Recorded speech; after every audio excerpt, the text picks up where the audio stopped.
Wow. I've been up here a lot. I've never seen a crowd like this. I think we need a ballroom, and that's happening. It's going to be a beautiful ballroom. This is really a lot of people, most I've ever seen in this room. And we're here for a very serious purpose, very serious purpose. Something's out of control, but we're going to put it in control very quickly like we did on the southern border. I'm announcing a historic action to rescue our nation's capital from crime, bloodshed, bedlam, and squalor, and worse. This is Liberation Day in D.C., and we're going to take our capital back. We're taking it back under the authorities vested in me as the President of the United States. I'm officially invoking Section 740 of the District of Columbia Home Rule Act. You know what that is? And placing the D.C. Metropolitan Police Department under direct federal control, and you'll be meeting the people that will be directly involved with that. Very good people, but they're tough, and they know what's happening, and they've done it before. In addition, I'm deploying the National Guard to help reestablish law, order, and public safety in Washington, D.C., and they're going to be allowed to do their job properly. And you people are victims of it, too. You know, you're reporters, and I understand a lot of you tend to be on the liberal side, but you don't want to get mugged and raped and shot and killed. And you all know people and friends of yours that happened. And so you can be anything you want, but you want to have safety in the streets. You want to be able to leave your apartment or your house where you live and feel safe and go into a store to buy a newspaper or buy something. And you don't have that now. The murder rate in Washington today is higher than that of Bogota, Colombia, Mexico City, some of the places that you hear about as being the worst places on earth, much higher. This is much higher. The number of car thefts has doubled over the past 5 years, and the number of carjackings has more than tripled. Murders in 2023 reached the highest rate probably ever. They say 25 years, but they don't know what that means because it just goes back 25 years. Can't be worse. Our capital city has been overtaken by violent gangs and bloodthirsty criminals, roving mobs of wild youth, drugged out maniacs and homeless people. And we're not going to let it happen anymore. We're not going to take it. Just like we did on our southern border. Nobody comes through our southern border anymore. 3 months in a row, we had zero. I don't know if that's right, but the people that do the work, it's a very liberal group of people, actually, and they actually said zero for the last 3 months. Nobody thought a thing like that was possible. And, you know, when you take a look at numbers, I just saw some charts. These are different cities throughout the world.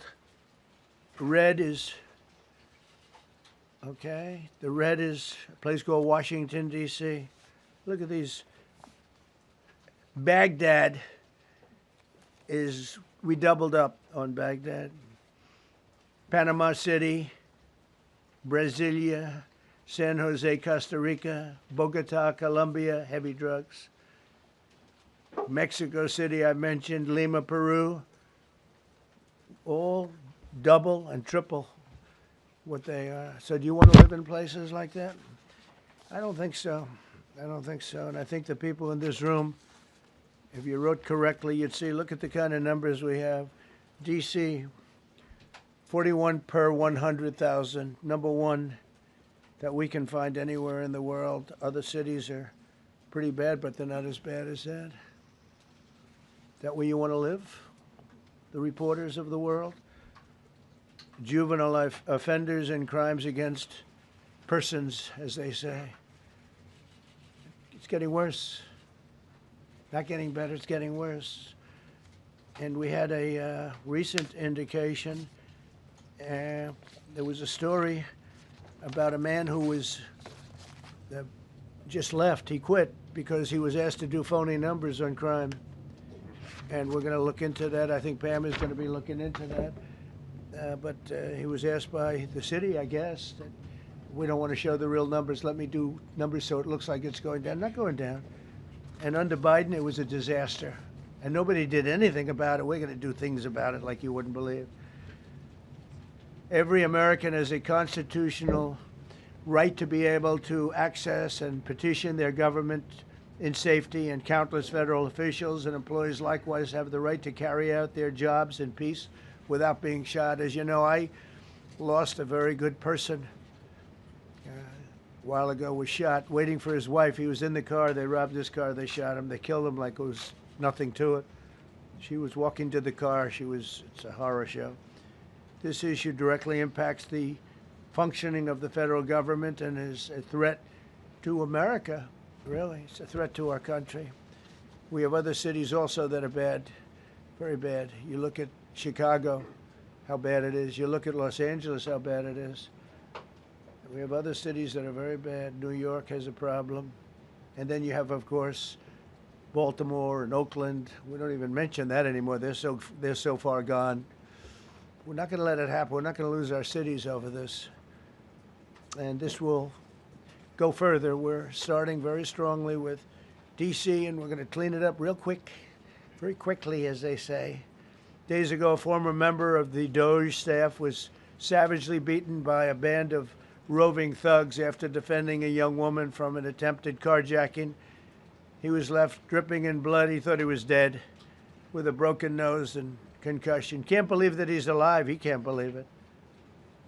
In June, a 21-year-old congressional intern was tragically killed after being hit by a stray bullet in a drive-by shooting. A former Trump administration official named Mike Gill, fantastic person, was murdered last year in cold blood in a carjacking blocks away from the White House. We all knew him. Great person. Waiting for his wife as she was walking to the car. A Democrat congressman was also carjacked at gunpoint not far from the Capitol. And in 2023, an aide to Senator Rand Paul was stabbed in the chest and head by a demented lunatic as he walked down the street, just absolutely for no reason. Horrifically, last July 4th weekend, a 3-year-old girl was shot in the head and killed while sitting in a car near the Capitol. It's becoming a situation of complete and total lawlessness. And we're getting rid of the slums, too. We have slums here. We're getting rid of them. I know it's not politically correct. You'll say, oh, so terrible. No, we're getting rid of the slums where they live. Caravans of mass youth rampage through city streets at all times of the day. There are ATVs, motorbikes. They travel pretty well. Entire neighborhoods are now under emergency curfews. Just this past weekend, gunfire went through, and you saw that, the Navy Yard. I saw it this morning. They saw that they fought back against law. See, they fight back until you knock the hell out of them, because it's the only language they understand. But they fought back against law enforcement last night. And they're not going to be fighting back long, because I've instructed them and told them whatever happens, you know, they love to spit in the face of the police as the police are standing up there in uniform. They're standing and they're screaming at them an inch away from their face. And then they start spitting in their face. And I said, you tell them, you spit and we hit. And they can hit real hard. It's a disgusting thing. I've watched that for years, for 3-4 years. I've watched them. The police are standing, and they're told, don't do anything under any such, so and you can see they want to get at it. And they're standing there, and people are spitting in their face, and they're not allowed to do anything. But now they are allowed to do whatever the hell they want. This dire public safety crisis stems directly from the abject failures of the city's local leadership. The radical left city council adopted no cash bail. By the way, every place in the country where you have no cash bail is a disaster. That's what started the problem in New York, and they don't change it. They don't want to change it. That's what started it in Chicago. I mean, bad politicians started it, bad leadership started it, but that was the one thing that's central, no cash bail. Somebody murders somebody and they're out on no cash bail before the day is out. We're going to end that in Chicago, we're going to change the statute. I spoke with Pam and Todd and everybody. We're going to change the statute, and I'm going to have to get the Republicans to vote because the Democrats are weak on crime, totally weak on crime. They don't know why. They want to stop because they get mugged too. But we're going to change no cash bail. We're going to change the statute and get rid of some of the other things. And we'll count on the Republicans in Congress and Senate to vote. We have the majority, so we'll vote. We don't have a big majority, but we've gotten everything, including the great, big, beautiful bill. Got that done, and that's one of the greatest things that's ever happened to people in this country. They're starting to figure it out, how good it is. Biggest tax cut in history. So many things. But we'll be able to get that done. So, Todd, if you and Pam can draw up things working with the people, we will. I'll get it passed. We'll get it passed with the Republicans. Probably won't get, think of this, probably won't get one Democrat vote because they have no idea what they're doing. That's why they want men playing in women's sports. That's why they want transgender for everybody transgender. And they just got walloped in an election, in a landslide, and they haven't changed one thing. I saw the other day the certain gentleman who was a very well-known politician, Democrat, was fighting like hell that men should be allowed to play in women's sport. They just don't get it. They said it's an 80-20 issue, and I think it's a 97-3 issue. And I don't know who the three are. I've never heard anybody nobody's ever come up to me, sir, you have to let men play in women's sports. You have to do it, sir. Nobody's ever approached me. I don't know where this issue even comes from. Never seen anything like it. But they turned our nation's capital into a sanctuary jurisdiction. That's the other thing. We have to get rid of sanctuary cities as quickly as possible. We're going to do it, too. We have to. Because it's sanctuary for criminals. Releasing illegal alien gang members onto the streets. In 2022, nearly 70% of criminals arrested in Washington went unprosecuted. That's not going to happen with the group we have standing aside and standing behind me. And at the Metropolitan Police Department, it's now reached a small number relatively compared to what it was, but it's thousands of people. You know, we have thousands of police. I was told today, sir, they want more police. I heard a number, 3,500 police. That's a lot of police. 3,500. I thought they were going to say, we only have 30 policemen or women. They said, we have 3,500. We need more. You don't need more. That's so many. I never heard. That's like an army. How could you need more than 3,000? It just happened 2 minutes ago. Sir, they've requested more police. Oh, what do they have? About 3,500. I said, 3,500? This is not a big area. It's ridiculous. What you need is rules and regulations, and you need the right people to implement them. And we have the right people here, that I can tell you. Look at the border. Biden said there's nothing you can do. Kamala was the border czar. She never called one of the Border Patrol agents who are great. ICE is great. Never spoke to anybody. Never went there. But she was the border czar. And everybody said it was impossible to fix. I fixed it in 3 months. No, really. I fixed it the first week, but really fixed it over the last couple of months. And I mean, literally to a point where, as I said, 0 illegals entering our country in the last 90 days. Pretty amazing. It's time for dramatic action. We're going to do the same thing over here. It's going to be a very safe city very soon. We're not looking to just take years, because a lot of people die in years. And we've got incredible people in this country, except we have to allow them to do their job. And that we will deliver like nobody's ever delivered before. I actually think it's easy. You know, if you're competent, it's easy. If you're incompetent, it's impossible. But I'm very competent. Last week, my administration surged 500 federal agents into the district, including from the FBI, ATF, DEA, Park Police, the U.S. Marshal Service, the Secret Service, and the Department of Homeland Security. You know, a lot of nations, they don't have anything like that. They got some police, and they're rough police. They don't have DEA, ATF, FBI, Park Police, U.S. Marshal Service, Secret Service, Department of Homeland Security. They got some police, but they're rough police, and they do their job. They don't have crime. We're not going to have crime either. They made dozens of arrests, and that's what starts to happen. Again, cashless bail. Watch what we do with that. Today, we're formally declaring a public safety emergency. This is an emergency. This is a tragic emergency. And it's embarrassing for me to be up here. You know, I'm going to see Putin. I'm going to Russia on Friday. I don't like being up here talking about how unsafe and how dirty and disgusting this once beautiful capital was, with graffiti all over the walls. It's another part of it, by the way, because we're talking about safety, but we're also talking about beautification. We have the most beautiful, potentially, capital in the world. We always had. But people come from Iowa, they come from Indiana, they come and then they get mugged. Not going to happen. Keep coming, because by the time you get your trip set, it's going to be safe again, and it's going to be clean very quickly. We're going to replace the medians that are falling down all over the roads. We're going to replace the potholes. We're going to put a nice new coat of asphalt over the top.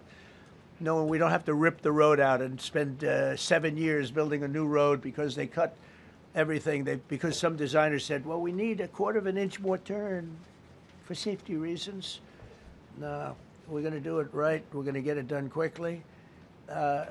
So today we're declaring public safety emergency in the District of Columbia, and Attorney General Bondi, who's fantastic, is taking command of the Metropolitan Police Department as of this moment. And I'll be making the appropriate notifications to Congress and to the mayor, our new DEA administrator, who's one of the top in the country. He better be Terry. If you're not, I'm going to get rid of you so fast. Terry Cole. Terry, thanks. Very good. We just got him, most highly recommended person. And you'll be designated as the interim federal commissioner of the Metropolitan Police Department, okay? And you run them tough. They're good. You have a lot of good people. You have people that shouldn't be there. You also have people that shouldn't be there. They got in there because of woke. But you have a lot of great police, and those people are the ones that want to help you. This city will no longer be a sanctuary for illegal alien criminals. We will have full, seamless, integrated cooperation at all levels of law enforcement, and we'll deploy officers across the district with an overwhelming presence. You'll have more police, and you'll be so happy because you'll be safe. When you walk down the street, you're going to see police, or you're going to see FBI agents. We're going to have a lot of agents on the streets. You're going to have a lot of essentially military, and we will bring in the military if it's needed. By the way, we're going to have National Guard, but Pete HEGSETH will tell you about it. We will bring in the military if needed. People say, "Oh, that's so terrible. He's going to bring in." It's been used many times over the years. I don't think we'll need it. I think we've got so many great people, including the people that are in the police department with proper leadership. They'll immediately begin massive enforcement operations targeting known gangs, drug dealers, and criminal networks to get them the hell off the street, maybe get them out of the country, because a lot of them came into our country illegally. They shouldn't have been allowed in. They come from Venezuela. They come from all over the world. We're going to get them the hell out. They won't be here long. But some of these people, a lot of them, are homegrown criminals. And these are bad people. These are rough people. And this is just a list of some of the people that were given to me today that were criminals removed from the D.C. streets this weekend. They were rough and tough. But we're rougher and tougher. Look at these people here. Nothing, you know. They're not going to be your local school teacher. Look at this guy. He has killed people numerous times. They're not going to be an asset. They will never be an asset to society. I don't care. I know we all want to say, oh, they're going to be rehabbed. It's not going to be rehabbed. I'm going to ask Doug Burgum to come up and say a couple of words because he's in charge, as you know. He's Interior, but he's in charge of the U.S. Park Police. And I've heard so many great things about the Park Police. They're proud of it. They've been there for a long time. Their families oftentimes grow into the roles. They love the country. They love this area. So, Doug, could you say a few words, please? Thank you, Mr. President. On behalf of the U.S. Park Police, this is the oldest federal police force in the nation. They were formed in 1791 by none other than President George Washington. They've got the awesome responsibility of protecting our nation's most sacred monuments. The National Mall, Washington Monument, Jefferson Memorial, Lincoln Memorial, Statue of Liberty, and out west, the Presidio and the Golden Gate area. These folks have tens of millions of visitors a year, the kind of people that President Trump's talking about that come from around the country and around the world to see our sacred and learn about our history and our sacred monuments. They've been doing a fantastic job, but they are so pleased, the rank and file, that President Trump is now allowing them to enforce the law. As those of you that live in the city may know, that the circles and the triangle parks that are spread throughout D.C. are actually federal park property. So the U.S. Park Police also have responsibility for that. These became littered with homeless camps under the Biden administration. All of you saw that. Since President Trump's executive order on March 27th, making D.C. safe and beautiful again, the U.S. Park Police have removed over 70 homeless camps. And President Trump also talked about beautification. They're stopping and enforcing the laws against graffiti on our monuments. They've removed over 80 specific attacks against our history with graffiti on our monuments. So they continue to do a great job, whether it's in their vehicles, on foot, or on the mounted police that you see around the National Mall. And President Trump, they thank you. The rank and file is so happy to be enforcing the law again. Thank you for your leadership, and they're excited about the announcement you're making today. Thank you. Very good. Great job you're doing. Thank you very much. Pete, could you say something about the military, if you would? Well, Mr. President, it's an honor to be here. And at your direction this morning, we've mobilized the D.C. National Guard. It'll be operationalized by the Secretary of the Army, Dan Driscoll, through the D.C. Guard. You will see them flowing into the streets of Washington in the coming week. At your direction as well, sir, there are other units we are prepared to bring in. Other National Guard units, other specialized units. They will be strong, they will be tough, and they will stand with their law enforcement partners. This is nothing new for DOD. As the President noted, at the border, we've got 10,000 troops down there who've been operating in defense cooperation areas, defense zones, where there's zero illegal crossings because of troops on strikers scanning the border. We've been protecting other people's borders for 20 years. It's about time we protect our own, and we're working with ICE and CBP. In Los Angeles, we did the same thing, working with the California National Guard, working with ICE officers. ICE officers deserve to do their job and not be attacked. We will work alongside all DC police and federal law enforcement to ensure this city is safe, this city is beautiful. And as I always say about President Trump to the troops, he has their back. And my message to the National Guard and federal law enforcement in Washington is, we have your back as well. Be tough, be strong, we're right behind you. Thank you, Mr. President. I'm going to ask Pam, because she's now, as you heard me say, she's really in charge of a lot of what we're talking about. She's done an incredible job. People are going to start to see the fruits of her labor. And Pam, maybe you could say a few words about what we're talking about here. Sure, President. Let me be crystal clear. Crime in D.C. is ending, and ending today. We are going to use every power we have to fight criminals here. President, thank you for caring about our capital. Families come here every summer. Our museums are free. We have the National Zoo. We have the National Gallery. D.C. should be a place where everyone can come and feel safe. Behind me and to my side, we have some of the best career law enforcement and prosecutors in the country who are ready to take this on. As the President said, Terry Cole is going to be supervising the Metro Police Department. Gaddy Serralta, our U.S. Marshal, is going to be supervising command and control, the entire operation. Our Deputy Attorney General, Todd Blanche, and I will be working with them closely, along with our great FBI Director, Kash Patel. Kash is going to talk to you in a minute about what we did in Virginia recently with Governor Youngkin. Many of you covered that, and it was tremendously successful. Not only that, our secret weapon here in D.C. is U.S. Attorney Jeanine Pirro, one of the toughest prosecutors and a former judge, and she is going to be talking about juvenile crime, how it's out of control here, and what she's going to do to fight back. No more crime rampant in our beautiful capital. No more teenage girls beating a disabled man to death. No more of that. No more drive-bys. We're going to do everything we can. And working with the ATF Director Driscoll and Commander of the Army, we're going to all work together. That's what we all do in this room. We work together. We fight. Do not underestimate one person in this room. We're going to make DC beautiful. We're going to make DC safe again. One other thing, just at the wharf a few days ago, the area of the wharf, Terry Cole reached out to me, not even nightfall, on the weekend, where so many families and tourists go. A guy's overdosing from fentanyl on a park bench in the middle of families around. They administer Narcan and saved his life.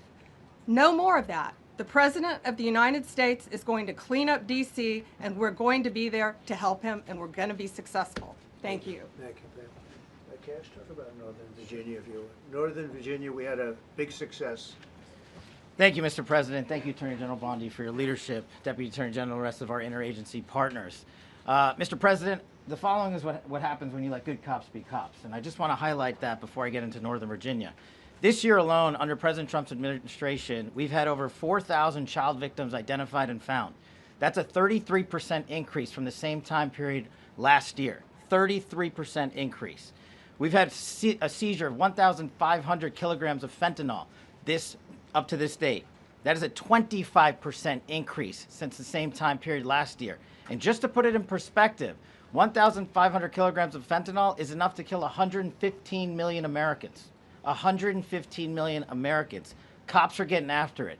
The FBI has arrested 19,000 people this year alone. Thanks to President Trump's administrations, that's double than where we were this time last year. And we have also arrested 1,600 people who have committed violent acts against children. 270 of them are human traffickers of children. Mr. President, this is what happens when you have great leadership at the Attorney General with Pam Bondi, your administration's priority of protecting the homeland and protecting American citizens and protecting our children, and the murder rates are plummeting. We are now able to report that the murder rate is on track to be the lowest in U.S. history, in modern recorded U.S. history, thanks to this team behind me and President Trump's priorities. And how do we do it? And what are we going to bring to D.C.? What we did in Northern Virginia, thanks to Terry Cole and Governor Youngkin and the team, we stood up a task force out in my Northern Virginia field office, and we said, let's let good cops be cops, let's get them the intelligence and what they need, and let's get the red tape out of their way, and let's get DOJ partnered up with us to bring great prosecutions, and that's exactly what we did. In 1 month, we arrested 545 violent felons. 545 in the state of Virginia, thanks to Governor Youngkin's partnership.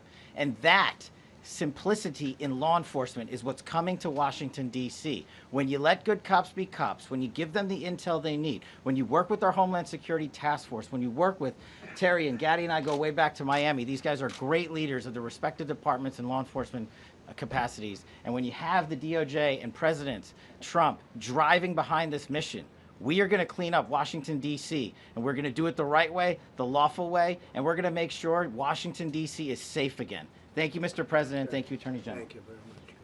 Good job. Thank you, Cash. So the process begins right now. It actually started over the weekend, and we confronted a lot of very bad people. But it's going to be something that will be pretty amazing to you as you watch it. And I think most of you say it's a beautiful thing to do it right. We're going to be removing homeless encampments from all over our parks, our beautiful, beautiful parks, which now a lot of people can't walk on. They're very dirty, we got a lot of problems. But we've already started that. We're moving the encampments away, trying to take care of people. Some of those people, we don't know how they even got there. Some of those people are from different countries, different parts of the world. Nobody knows who they are. They have no idea, but they're there. We're getting rid of the people from underpasses and public spaces from all over the city. There are many places that they can go, and we're going to help them as much as you can help. But they'll not be allowed to turn our capital into a wasteland for the world to see. The Metropolitan Police Department and the federal authorities will be supported in the effort, a really big effort, the 800 DC National Guardsmen that we'll put on, and much more if necessary, much more. You remember I said, I offered 10,000 once. Remember I said to a certain person, a person who I thought always was highly overrated, not very competent, but I said, if you need them, we'll give you 10,000 of the military or the National Guard. They turned me down. But if necessary, we're going to move service members directly to joining the Guardsmen, and that'll take place very rapidly, and that'll be done in conjunction with Pam and with Pete and everybody else. Washington, D.C. should be one of the safest, cleanest, and most beautiful cities anywhere in the world, and we're going to make it that. We're going to make it safe. We're going to make it smart. We're going to make it beautiful, so beautiful. Some of the buildings, we're going to add to it. You see what we've done at the White House. White House is a whole different building. I do that in my part-time because it's a natural instinct as a real estate person. I was very good at that, and I was very good at fixing things up. I like fixing things up. You see what's happening. The marble floors are being reinstalled, renovated, fixed. The whole place is becoming very beautiful. We're going to be adding a magnificent ballroom, most beautiful ballroom, I think, anywhere. We need it. I would have certainly loved to have had it today. I think we would have filled it up. A lot of you are standing outside, can't get in this room. I have never seen the room like this, which tells me that you want to talk about, I mean, this was a D.C. news conference. It tells me that you want to talk about crime in D.C. and beautification of D.C., but I'm going to put that's easy. And I think, frankly, fixing the crime with the pros, fixing the crime is easy, too. A person who I've known for a long time, and she's been incredible. She was a fantastic, one of the best ever district attorneys in New York. She was in Westchester, and she became a judge, very successful judge. And then she went into showbiz because she was such a good DA and such a good judge, tough judge, but fair, always fair. Nobody ever complained about that, but she was tough. And because of that and her reputation, she went into showbiz. So a lot of people don't, they think of Janine as showbiz. Actually, showbiz was not her thing. And she did great. She was on, along with a couple of other of my friends, on the #1 show. And she did great, but this is what she loves doing. This is really her baby. What she's going to do is going to be incredible. And I'd like to speak for just a few seconds on what she has in mind, what she wants to do. We're going to be appointing some judges. We have some open spots, and we're going to take people, because the judges are letting killers out. They're just saying, go, that's okay, don't worry about it. So we're putting some, Pam recommended, Todd recommended, some judges that are great. Janine recommended. Janine's given me 3 great candidates already. We have about 10 open spots, and we can probably create some more. We need them. Janine, would you say a few words, please? Thank you very much, Mr. President, and thank you, Madam Attorney General, and to all my partners here. We all want the same thing. We all want a safe city. We want a safe capital. We want to be able to bring our families here. We want to be able to come and enjoy the history that makes this place great.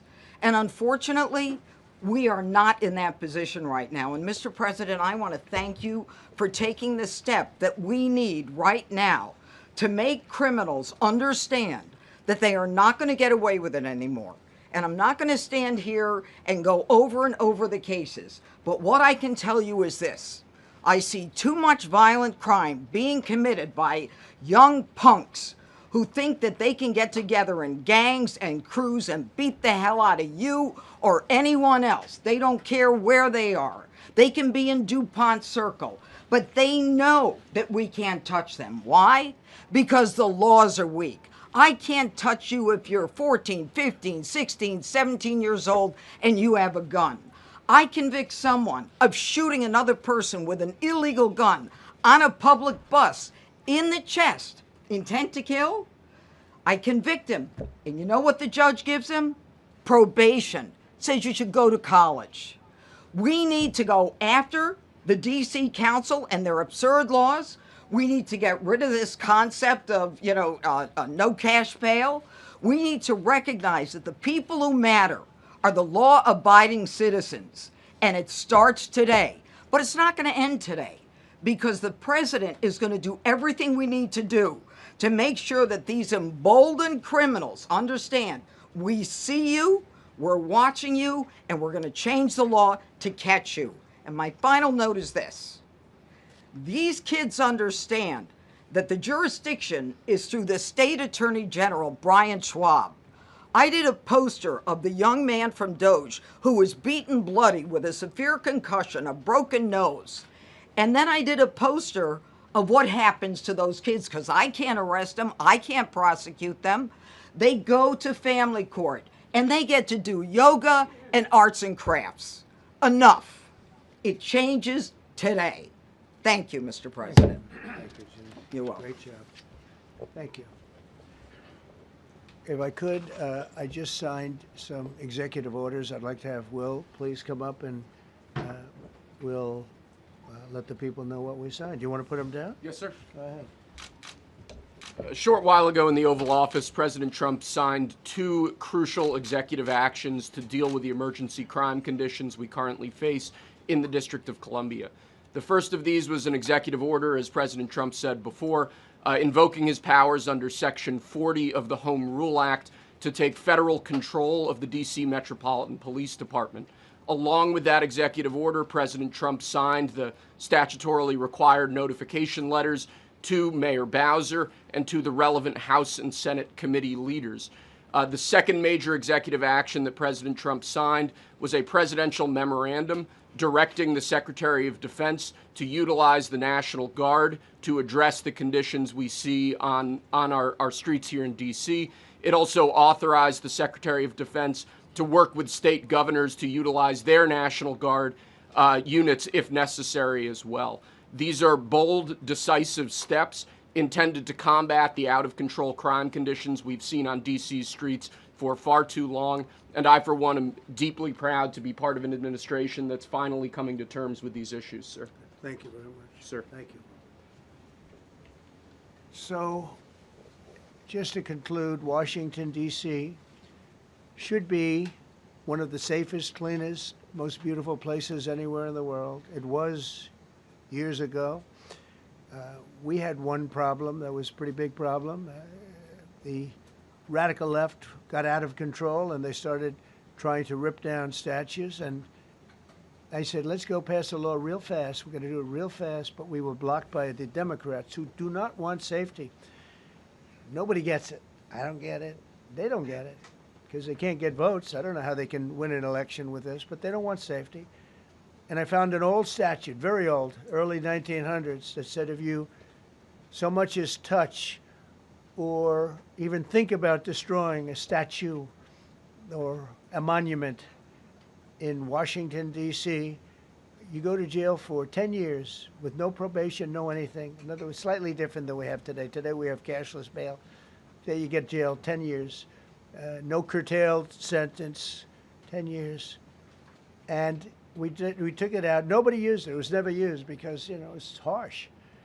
And you remember they started to rip down the statue of Abraham Lincoln. I said, that's a tough one to rip down. He was pretty good, Pam. I think he was pretty good. When the ropes started going around Abraham Lincoln to pull him down, Andrew Jackson, others, and they were heading to the Jefferson Memorial, Thomas Jefferson. They're going to do a big number there. I said, it's time. And I signed that statute immediately. We had it updated. We made it use the same language, all passed by Congress. And I announced it's 10 years in jail, no probation, no anything, 10 years, no curtail sentence if you touch, so much as touch a statue in Washington, D.C. And it was an amazing sight, beautiful sight. Everybody just left. The ropes were hanging around Andrew Jackson, and there were 2 ropes around Abraham Lincoln. They left the rope, but everybody just left. And that was the last problem we ever had. You know, that was the last problem that we ever had with the statues. They were going wild, and somebody came to me and said, sir, in 1910, I don't want to give you an exact because you'll say, Donald Trump gave us wrong dates around like early on. You know, if I'm slightly off, they make you sound a little bad. So I won't put myself in that position. I won't put you in that position, because I think everybody agrees with what we're doing today. But when I signed that thing, it was like a miracle. Everybody left. They were gone. They were starting to march down. They started the march toward Thomas Jefferson, and I figured he was always going to be safe. But they found something with him, and they found something with Abraham Lincoln, and even in the name George Washington in California, numerous places changed the name of George Washington High School and various other places. They took George Washington's name. This was a sick, woke culture that I think we've largely ended. And a lot of those people that were woke are now turning out to be the opposite. I won't go so far as to say MAGA. It's a very special category. But they've gotten out of that. But we have people that love this country, and they love this really beautiful capital. It is. I flew over it the other day, and I said, what a beautiful place. But if there's crime all over the streets, when you get there, it doesn't look so beautiful. But we're going to make it beautiful again. We're going to fix it with crime, and we're going to also, as we're doing that, we're going to start doing things that we know how to do, that I know how to do better than anybody, I guess, because of my experience from previous life. But not only are we stopping the crime, we're going to clean up the trash and the graffiti and the grime and the dirt and the broken marble panels and all of the things they've done to hurt this city. And we're going to restore the city back to the gleaming capital that everybody wants it to be. It's going to be something very special. All of these people are really tough. Could I shake your hand, Gaddy, please? You're going to be so important here. You're going to be that guy. I hope I don't have to fire him in 2 weeks because he's too soft. I don't think he's too soft. If I do, I will, though. Is it okay? If you're soft, weak, and pathetic, like so many people, I will fire you so fast. You're not going to have to worry about that. No, I think you're going to do a fantastic job. And everybody in this room, they may not express it, but they all want that to happen. You know, they want to be safe, and they have families too. So it's an honor to have such a large group. I've done this for years now, hard to believe. I've never seen this room so packed. In fact, I'm sure it's a violation of every fire code. But we'll let you stay anyway. You're taking a chance. And with that, we'll say, maybe if you could, oh, wow. We could be here all day long. If we could keep the first questions, perhaps, to this subject, and then we'll go on to a few others. Please. Mr. President, thank you so much. Can you talk about how personal of an issue this is? You talked about flying over the Washington Monument and seeing the pride of what D.C. is, and do you believe that the status of the city, the cleanliness, the way that crime is low, is a direct reflection on how the country is run? Yeah, I do. I think the Capitol, look, everyone comes here. They're all coming. All the leaders, they're all wanting to come. And I say it, I've said it again, but I'm really just quoting other leaders from NATO, from the Middle East, King of Saudi Arabia, Qatar, UAE. I was over there. We brought back $5.1 trillion of investment into our country. But a month and a half ago, I was at NATO. We had a great thing. They agreed to put up 5% instead of 2%. 2% they didn't pay, 5% is already paid. We had a great meeting, and they all said the same thing. They said our country was dead. They thought our country was gone. 1 year ago, they said your country was dead. And now you have the hottest country anywhere in the world. We do. We have the hottest country in the world right now. The tariffs have helped. It's given us not only the money, it's billions, trillions of dollars of money, but it gives us great power over enemies. We solved 5 wars with Pakistan and India. We just solved one. Azerbaijan and, as you know, and Armenia. War was raging for 37 years. And the 2 leaders got up and they said, we never thought this would be solved. Russia tried to solve it. They all tried to solve it.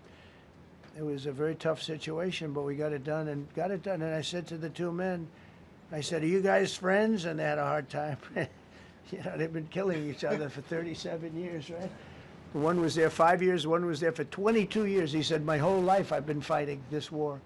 and you got it solved. But we did many of those. We did in the Congo and Rwanda. That's been going on for 30 years.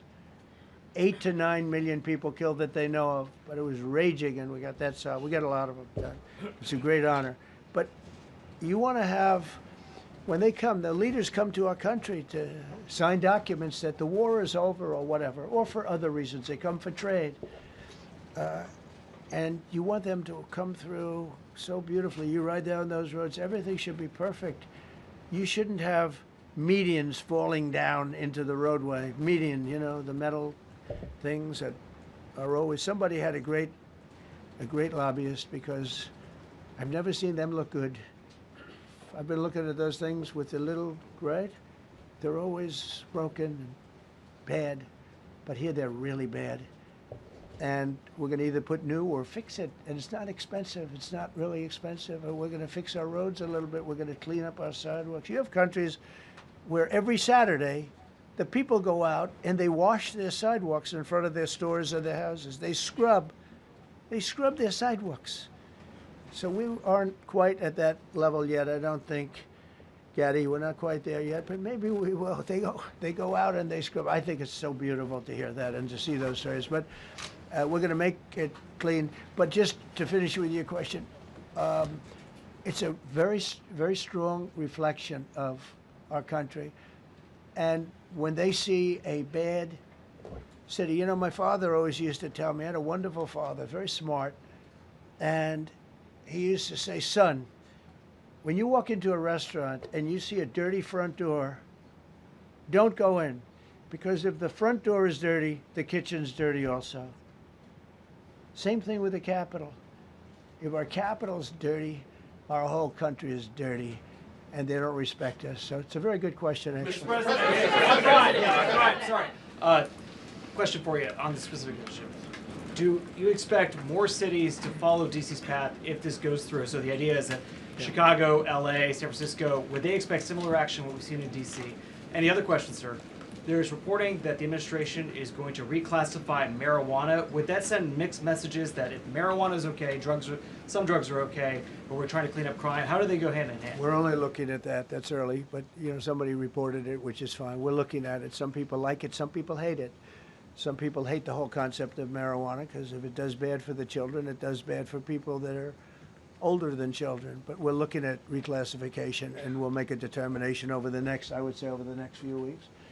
And that determination hopefully will be the right one. It's a very complicated subject, you know, the subject of marijuana. I've heard great things having to do with medical, and I've had bad things having to do with just about everything else. But medical and, you know, for pain and various things, I've heard some pretty good things, but for other things, I've heard some pretty bad things. The other part of your question, I mean, we're just going to see what happens with it all. You're going to have, we're going to have a tremendous success in what we're doing. Other cities are hopefully watching this. They're all watching, just like everyone's watching here. They're all watching.